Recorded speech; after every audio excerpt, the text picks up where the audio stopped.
All right. Good afternoon, good morning, wherever you are in the world on the planet. Keep those hands washed. Stay happy, healthy, and safe. Thank you for joining me for another edition of Visionaries and Truthtellers. Today I have a longtime friend, collaborator, partner in crime that I met when I lived in New York City a bazillion years ago. And we've done Shakespeare, we've done plays. He's a wonderful playwright, a great friend. Welcome, my friend Michael Hagins. Hello, Mike. Hello, Anthony. How you doing, sir? Good. How are you today? I am good. I am quite good. Okay. How's New York going? I know you're in New. Are you still in Brooklyn or you're in Queens? I'm not. I'm in Astoria, Queens now. Okay. Okay. I'm in Brooklyn, maybe like once a week, just doing deliveries and whatnot, helping people out best I can. But Okay. my home base is just Astoria, Queens. Okay.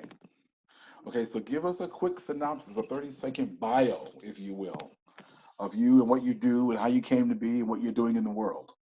Okay. Well, my name is Michael Hagins. I was born in Brooklyn, New York, in 1979. I was adopted and raised in Florida. I escaped Florida in 2001. They haven't caught me yet, thank God. Um, from there, I've been doing a lot of acting, a lot of Mhm. directing, producing, like direction and straight direction. I have done every single play in the Shakespearean canon, all 38 plays, plus Cardenio and plus Edward III. So I've been a huge fanatic of Shakespeare and doing original work throughout the city. Okay. Very good. You've done all 38 Shakespeare plays? All three in the canon, yes. Wow. How long did it take There, you to do that? it took me let's see, 18 years, 6 months, and 7 days. That's scary that you know it down to the day. Oh, I actually, But October 2001, I got to my first Shakespearean play of A Midsummer Night's Dream, where I played Tom Snout in Red Bank, New Jersey. It was okay, 1375 round trip to get there from the city, just to play this tiny role because I wanted to be in theater so badly here in New hmm York. And from that show, I just kept doing straight shows up until 2009. So I kept okay, auditioning for everything. I auditioned for every single show I could get my hands on, and Shakespeare happened to be the thing I went for. And for some reason, they kept casting me, and they kept casting me again and again and again. And after a while, it took me the end of 2018 to realize, oh wait, I've done almost every play except for like 8 of them. hmm So last year, I had a project to do the 8x8 Shakespeare series, where I did the last 8 shows I hadn't done as stage readings. okay. Wow. So then you have done all of them. I've done all of them. I did it before I turned 40 because I finished the last Okay, play of Measure for Measure on August 3rd, 2019. I turned okay. off 40 on August 7th, so I did it 4 days before I turned 40. Wait a minute. Wait a minute. How old are you now? No, I'm now done. I'm now 40. You're a four. Wait a minute. Because I I am was trying to. 40. I was trying to remember. Because right before I called you, I was trying to remember how old you were and how long we've known each other. And I was like, wait a minute. I think when I met him, he was in his 20s, and I was trying to do the math in my head, but I was having trouble because that means now I'm older.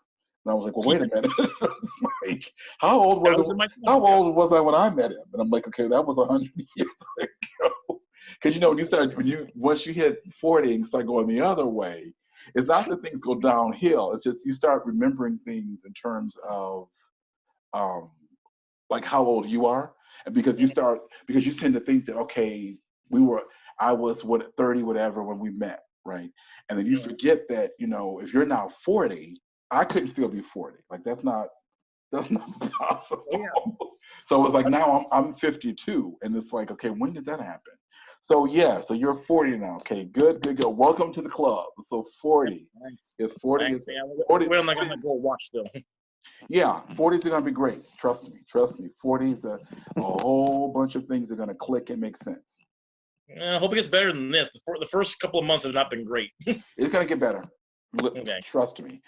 I mean, everything that you learned in your 20s and your 30s, everything is gonna kind of congeal or like mesh together in a way, and you'll have this life experience and this knowledge plus the years of training and whatever your chosen profession is. And I know your chosen profession is theater and directing and writing. So all of a sudden, I'm telling you, everything will come together in a way that you can't even imagine. Well, I will admit this. I mean, it's nice to have that feeling of now knowing stuff. Like, Hmm. because coming up, I mean, I always value my intelligence already. So I always felt like, oh, if I do the research, I will be good at what I want to do. I'll be good at my job. And now that I'm 40, I have the intelligence and the experience behind it now. I am now the veteran. I've now done Hmm. everything. I've done the shows. I've done the work. Hmm. And I can tell the younger actors, this is what you have to go through. This is the pain you have to suffer. This is the auditions you have to endure. And I mean, it's better in some ways for people because Hmm. I feel like things are much more open from other races, other genders, other Hmm. lifestyles. Your gender identity can now be a more open thing. So people have it a little bit better, I think. Not great, but better than Hmm. back in the older days. But in the same Hmm. token, it's still a lot of work to be a success in theater.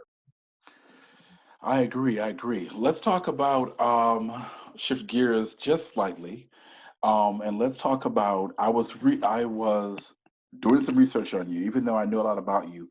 I was doing some research, and did not realize you had done. How can I put it? I know you had done a lot of Shakespeare, right? And then I started reading. I Googled you, and I started reading all this stuff about these other plays you had done that weren't Shakespeare, things you had directed, plays you had put in festivals, and I thought, huh.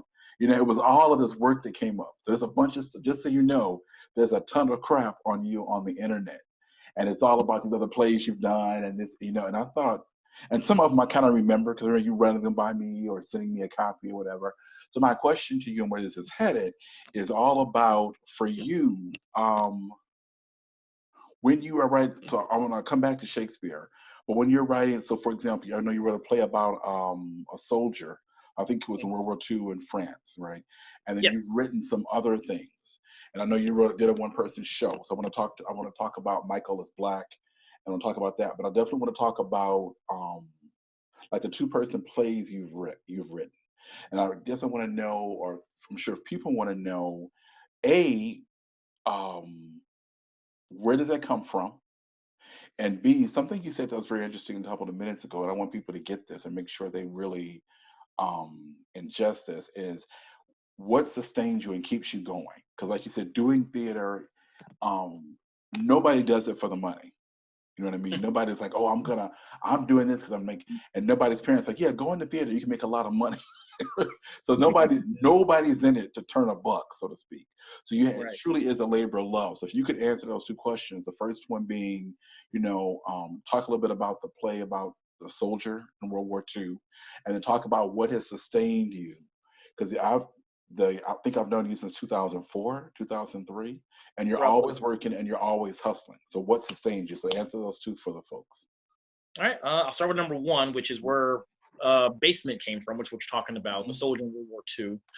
Um, well, when I was a teenager, I had ideas for plays I wanted to write about the Black experience because the plays I wrote when I was younger, not wrote, play because I read when I was younger, it didn't have a lot of Black characters. It didn't have a lot of great, strong Black characters, let alone ones that lived. Because you read Othello, it's like, oh, Othello got duped by a white evil person and then kills himself because he killed his wife, Hmm.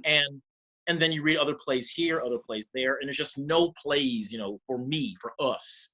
And so I decided to figure out what can I write, what can I create to make a strong Black character. And so I wrote The Long Road North first. That was about a soldier in the Civil War who saves a white girl from a plantation that burns down. Basement came next because I saw a bunch of World War II movies, and one of them involved I forget the name of the movie, but it involved Courtney B. Vance, and he's a Black Hmm. soldier who falls in love with a white British woman, and he ends up. I forget how it ends. I think he ends up getting hanged or something for violating his post. But I remember that movie being a very big influence on me because I'm like, an interracial relationship was frowned upon, Hmm. and it's World War II where you have an entire countries against a bunch of different races, and Hmm. interracial marriage is still evil, still outlawed, still frowned upon. So I decided to create this play about an actual couple, a Black soldier and a white French farm girl. Um, and he can't speak French and she can't speak English. Because I love the idea of how do you fall in love with somebody? How do you find those feelings you can't communicate right away? And the whole point of the play is it takes place over summertime, and they all have each other. They're hiding in a basement during World War II. The Nazis are all around them. They can't leave. They're stuck, and they take care of each other.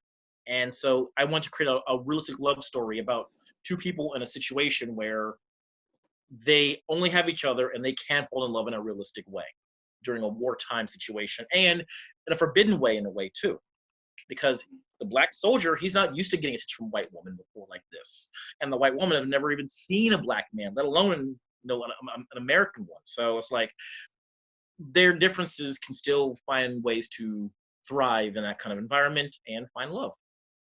So that's answering question number one, I think. Mhm.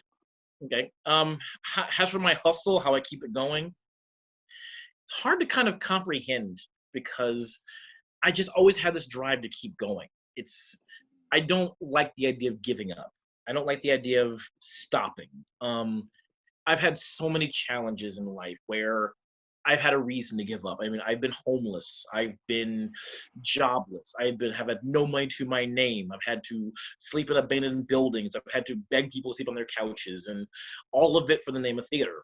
I mean, there are so many shows where I would have to pay for the rehearsal space and then walk home because I couldn't afford a Metro card to get home, Right. because the show meant more to me than getting home on like a reasonable hour. Um, I mean, I hope no one ever has to do that for theater, but I guess for me, I feel like it's what I have. It's what I do best, and what makes me feel the best. And the great thing about being 40, like we were talking about earlier, I've gotten smarter about that. I'm not going to sacrifice food and rent now to pay for a show, but at the same time, even during these times, I'm finding ways to do theater. I'm finding ways to do readings. I'm finding ways to put on plays, because we're artists. What else are we going to do with our time? We're going to sit around and watch the Idiot Box. We're going to sit around and read this play and that play. You can Right. only read so many books if you read theater. You want to go out Mhm. there and act. Right. So, and the great thing is that we have these platforms that, albeit is not our preferred platform, but it's there and it's free in some cases. So Mhm. why not put on a play? Why not do a reading? Why not hear something out loud for an actor who isn't working? Mhm. So Okay. I guess to answer your question, I don't have any other way of doing it. I have to just keep going. Okay. That's great. I mean, I think there is some kind of internal drive, like when you I think there's a level of a lot of times people will say, I've heard people say, artists say, oh well, it's just in me and it's my calling and I have to do it. And I remind people you don't have to do anything. Nope. So there's a level of commitment that I see in you and that I rarely see in people, right? And that's what I was saying earlier about turning 40. I mean, you won't have a less of a commitment, but you will get smarter about how you do things, right? And I think Oh yeah. you get more. I think you'll get more strategic. So it won't be, a lot of the stuff that you had to do, quote unquote, paying dues and a lot of the hardships. Um, they'll shift, right? Hmm. And Oh yeah. it'll be a very different, and your mindset will start to shift. And then Yep. you'll start to realize, like I did, like other people. I know a few other people who had this realization where they realize that, okay, um, I could be more productive if I had this part of my life handled, right? Yep. And what I'm finding is, yeah, I've done all the crazy stuff too, and I've done all the, I'm for the art, and I've done all that, and I was always broke, and I was always hungry, and for me personally, I was always desperate because Hmm. it's kind of like, every job had to lead to every job was supposed to be it and the one, right? And then Hmm. once I moved out of that, it's kind of like now, as you get older, where I am now, I get to pick and choose what I want to do to a certain Yep. extent. And I'm not willing to do certain things anymore. But part of that is, part of it is I'm older, I'm more settled. I have my finances are in a different place because I've deliberately put them in a different place. I've had help, but I've Yep. deliberately put them in a different place. So then I can decide, oh, I think I want to do this. Or Actually, I have an example of that actually, mhm, because I used to do a lot of festivals, a lot of theater festivals. You might have mhm, seen some stuff you Googled, oh, this festival and that festival, and in 2013. I got into a very big festival, a huge theater festival, and Mhm. it meant the world to me because I had tried for years to get into this festival. And that first year was incredible. It was an incredible experience that I really loved, and I learned a lot doing it. And then I got into the next year, and I got into the next year, and the next year. And after a while, I began to realize, oh, this is not giving me what I thought I wanted from it. I Mhm. wasn't getting the same experiences I thought I was going to get because when I was younger, yeah, I loved being in the festival. But then by the time I got to like 2018, it was like, this is just work now. This is work I didn't want to be doing. There's extra stuff that is involved that isn't the same like it used to be. Because I feel like a lot of festivals nowadays, they kind of prey on those young playwrights who Mhm. are just dying to get their work up. They're dying to put their show up. They need a venue and they have no idea how to do it. So there are producers out there who will take their money and give them a space and say, oh, by the way, you gotta pay for the actors, you gotta pay for the director, you gotta pay Mhm. for the press. Like it's what they call pay to play festivals. And Mhm. you're paying all this money to do all this work. All the theater's doing is giving you the venue. And Right. the theater's making bank, and you at the end of the show, you've lost $1,000. They've gained $50,000 from Right. all the shows For the did for them. joy of doing theater. That's your pay. No, no, no, no. It's called exposure. Right. Yeah, no, we're not doing that. Yeah. So There's a great yeah, I little mean, meme. Sorry, a great little meme out there I love to have there. It's like, no, you don't need money, you need exposure. right. And the person says, hey, I want to buy a hot dog. Can I use exposure? And the guy's like, ha ha ha, no. Yeah, no, we're not, no, absolutely not. Yeah, I think, and that's what I mean about getting older. There's a hustle to get things done and to get things up or whatever, and to get, like you said, to get in certain festivals. But then you also look at it, and I think it's a part of getting older. It's the maturation process. One of the things you start doing, which I can already see just by the type of work that you're putting out, you start respect when you start respecting yourself more. You don't allow certain things to go on anymore. One of the things I'm always saying, and people get really upset about it, is that yeah, you get tired of being pimped. So you're like, okay, well, no, I'm not gonna just give you, I'm not gonna come up with something, give it to you, have you make money off of it, and then the only thing I get out of it is the joy of having done a show. Well, Yeah, I mean, I've right. done shows. So what else you got? Where's the check? That type of thing. And I think there's a way that you get smarter about all of it, right? And part of getting smarter is you no longer respond, you no longer react based on desperation. Like you said, Right. if you're trying to get into, it's kind of like for a number of years I wanted to do, what is it, Edinburgh, the one in Yes. Scotland. Okay. And I Mhm. was gonna do it, and I was actually gonna do a show with a friend of mine. We were gonna do a like almost like a stand-up, like a solo performance. We were gonna go together, right? And we couldn't figure out how to do it. And he kind of like, well, no, it's a good idea. And it was gonna cost us to do this. We would have had to pay for the venue, like you said, and the marketing, Mhm. put our asses on a plane and get over there, then run around in Scotland and try to hawk, you know, bark and get people to come into the show. And I thought, well, and now looking back on it, it doesn't mean I wouldn't have that experience or wouldn't be willing to do it just to have it. But I don't need to do that a half a dozen times, like you just said. It's like, Yeah. okay, you did it once, so you can do it. But then it's all about being smarter about, okay, I am good at what I do. I do write plays, or I do, or whatever it is you do, what the things that I do. So then why am I putting myself in a position where I can be used basically? So it's a tricky situation. And I think um, that's probably why most people burn out and don't keep going, right? Yeah. Because they keep chasing this carrot that's being dangled, which I didn't realize until after I moved here to California. I was 40 when I moved here, and everything, as I'm saying, everything shifted for me. And I was just like, okay, there were certain things I wasn't willing to do. That doesn't mean I'm not willing to train. It doesn't mean I'm not willing to connect with people and do interesting projects. But I'm not gonna quit a job. I'm not gonna tie up weeks and days of my life and then not get anything out of it. You know what I mean? So it's kind of, you do learn that. And like I said, I'm glad that you got that, and I'm glad, and I would love to see that. The basement, that place sounds like a series. I don't know if you've thought about doing like something for Amazon Prime or Hulu or something, but that sounds like you could run that a couple of seasons because they could be hiding from the Nazis at least 3 seasons. You could get 3 seasons. They could go 3 seasons hiding from the Nazis. Well, You that's the know, thing. Like, before I mean, before they I'm were barely. discovered. You know, and you can get a I'm whole lot of terrible material. screenplays. Is what? I need help with screenplays because like I have so many plays people would love to make movies of, and I'm just Mhm. like, I don't even know where to begin. I tried once to make a screenplay in a basement, and it just felt so dumb. I felt so dumb. Just like interior farm, interior basement, because they never leave the basement, so everything Right. happens in there. So I'm like exterior garden, shot of garden, interior basement. Like I was trying to like throw in shots of like Right. outside. And actually, I'm thinking I'm putting on my producing cap now. That would save the company a lot of money because they only got 2 locations. You don't have to move people around, Well, that's so the thing. I mean, it can all be my plays are shot like, very cheaply.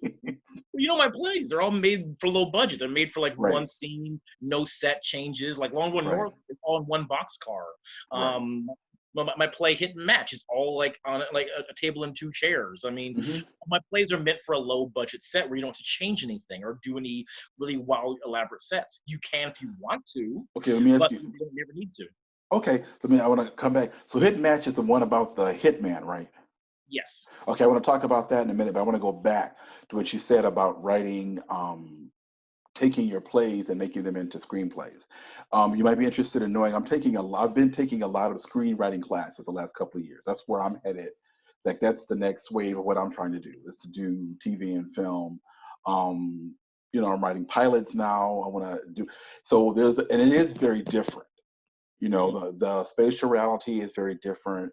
What people are seeing is very different because TV, film, those are visual mediums, right?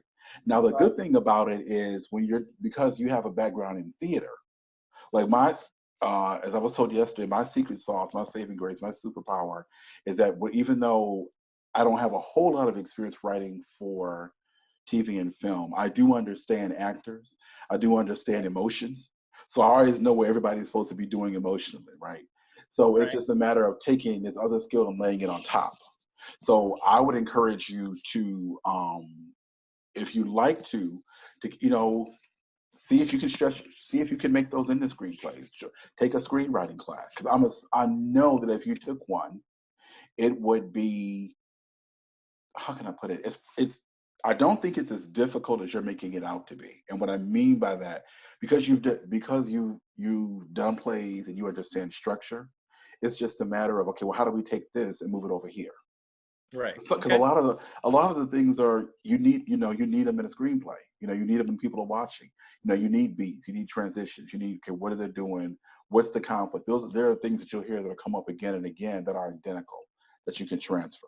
So don't give up on that yet. Let's talk about what did you say was hit? What Hit and before Match. hit match? Okay, so tell me a little bit about that one. Weren't you in that one? No, I read it years ago. I think Oh, you wrote that one after I moved to California oh, because I okay. remember it. Hit Match has been around for a while. Mhm. The elevator pitch I have for it is a hitman turns to online dating to find love. Mhm. Or as I call it, the dangerous world of online dating. It's just pretty dangerous still. Um, so the idea is that this hitman is like his whole life has been to kill people, but he is lonely. He wants to find Mhm. love, and so how do you meet people when you're a hitman? You turn to online dating, and Mhm. basically you see these different dates he has to go on, and how difficult it is to kind of hide his profession and not be truthful and kind of hide a few things back.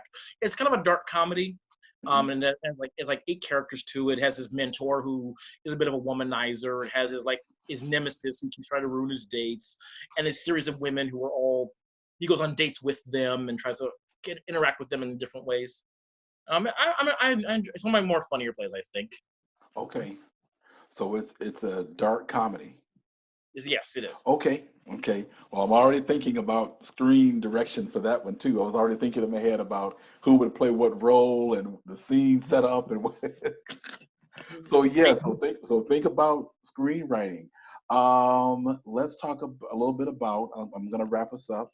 let's talk a little bit about what are you working on now, and what are you working on in the future? Well, I'm working on an online production of Hamlet. I Mm, just started reading on the read through today. I'm trying to figure out a way to. Well, the idea was I'm supposed to direct Hamlet in August, but with New York being the way it is right now, the space couldn't guarantee us having the space be open by the time mm, the show's supposed to go up. So we decided we're going to do an online version of the show and then put up the real live performance next year. mm, Um, so for now, the idea is just creating a medium people can watch Hamlet, enjoy it. I made the cut down to like an hour and like 10 minutes of Hamlet. mm. Okay. So it was difficult, but I found a way to do it.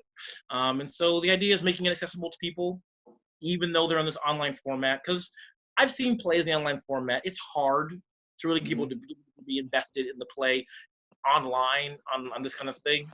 So it's my job to work on a version of it where people can really enjoy it, but also not be bored by it or disappear from it or check out from it. So okay. there's that. I'm also working on a production of Macbeth as well in the same Oh aspect. yeah. Um, yeah, there we go. I actually I made a 30-minute version of Hamlet, of Macbeth. I Wow. mean, it's 30 minutes long, only 8 characters. Okay. It's going to be very like almost like a horror movie kind of shoot, Hmm. where the actors can shoot by themselves with their phones. So I'm creating that, and I'm part of Rising Sun Theater Company now as one of their resident I saw that. playwrights and Okay. actors. So the idea is I want to do a kind of what I call a drunken play reading, where people can listen to the play and have drinks when certain things happen. And so the actors. The actors also can get drunk and do shots during the reading of the play. And so as the play goes on, they get progressively drunker. Because I wrote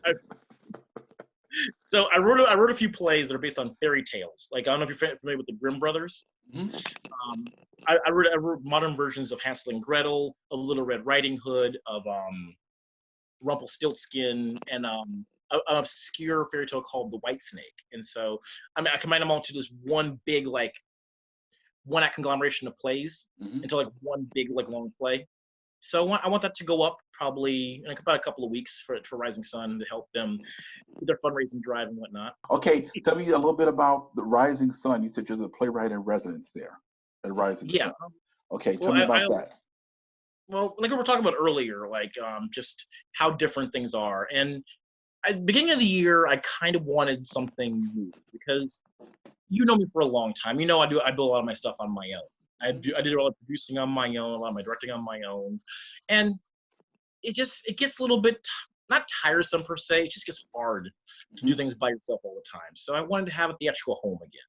I missed having a home to do theater and have Got a it. group to talk to and a group to relate to. And Rising Sun was doing a call for ensemble members. Mhm. So I figured I'll audition for this. I'll give it a shot, which is hilarious because I've worked with all of them in the past more than once. Okay. Um, One of the founders, I literally wrote a show. She was in Longwood North when I did it for the Fringe Festival 2 years ago. Mhm. So they all know my work extremely well. Okay. Um, so I joined that company and I've been going to company meetings, and it's been a great little haven Mhm. because it's great to have a theatrical community to talk to and keep myself sane and offer ideas and Mhm. hear other playwrights, other directors connect. So I brought the idea to their attention. They seem to like it. It just feels great to have people that listen to your ideas and want to actually execute them. Okay, and this is Rising Sun is in New York City. It is, yes. Okay, okay, very good. Well, keep us in the loop. I'm sure you guys will be doing fundraisers because that's what theaters do, Yep. and they're always, beating the bushes for all kinds of things to keep us in the loop. My goal is to make sure that you get what you need in terms of the artistic side that you're able to do because you've worked your ass off for so many years. It would be great if you could take all of that energy and actually just put it into shows. Like if you could just write and direct other actors, or write, direct, and be in shows and act, that would be great. So that is my wish for you. I'm going to wrap up here. Can you tell us where we can find you? Did I say that one more time? Sorry. I said, can you tell us where we can find you in terms of your social media? And so if people want to send money or they want to see your work or they want to support you, reach out to you to do projects, how can people find you? Okay, so on Facebook, I do have my company's called C.A.G.E Theater Company. It's the acronym C.A.G.E, and then theater with an R-E at the end. You can actually look up on Facebook C.A.G.E Theater Company straight up. That's on Facebook. My name is Michael Hagins, Hagins, to find my personal page. I'm pretty political, so if you come there, come ready to talk liberal stuff. On Twitter, I'm under C.A.G.E Theater Co. So C.A.G.E Theater CO at the end, one straight word. I'm also on Instagram under C.A.G.E Theater Company. I don't post there much unless I'm actually doing a show, but yeah, I use those mainly for my theater work. So there's Twitter and for Instagram. Okay. And you're with Rising Sun Theater as a playwright in residence, correct? Yes. Okay. Parting shots. So what do you want to leave us with? What do you want if people could take one thing away from this conversation we're having, this interaction, what do you want them to take and remember? Well, I know people struggle nowadays with trying to figure out what they want to do with themselves. Are they being too lazy? Are they working too much? And I just encourage everyone to just take your own path.